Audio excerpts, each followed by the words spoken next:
This audio bite is about Blessing by Imtiaz Darker.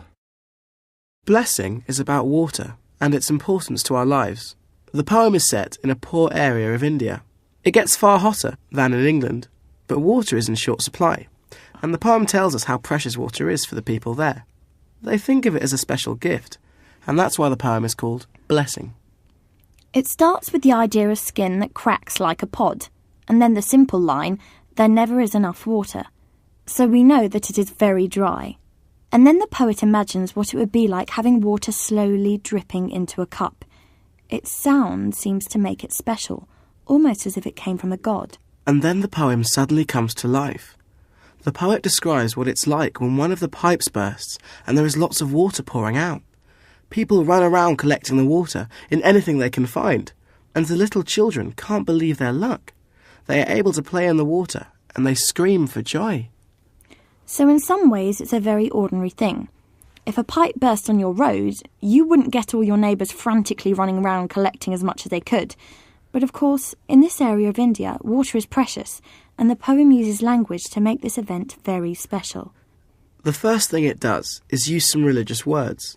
So the sound of water is the voice of a god. The group of people is described as a congregation, like in a church, and the poem is called Blessing, a religious word describing a gift from God. The poem also has lots of imagery, like it's painting pictures in your mind. So at the beginning it talks about skin.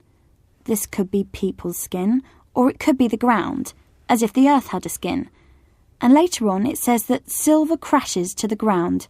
It's not actually silver, it might be the water pipe or the water, but using the word silver reminds us how valuable it is for the people living there. There are other images too. Near the end of the poem, the children are playing in liquid sun, and this could make you think of the happiness the water brings, like the sun coming out. The sentences also show how the poet views water. At the start, when it's very dry, the sentences are short and nothing is happening. It's as if everybody is waiting for something. But later on, the sentences are much longer. They flow over different subjects, like the huts, the people, the pots and the children, and this makes the longer sentences seem like the water pouring out of the pipe. The words the poet uses also show this difference. At the start, the water makes a drip and a small splash, but later on there is a rush, a roar, and it crashes. So if you choose to write about Blessing, don't forget that it is about water, but it's also about what is important in our lives. It is set in India, and so would make a contrast with any poem set in a particular place. The use of language is important. It is not in a dialect, and it doesn't use an accent, but it does use English in a special way. It has religious words in. It uses lots of images, and it also uses different sentences to help us understand how valuable water is for this community. So you could easily use Blessing if you wanted to show how language is important in some poems.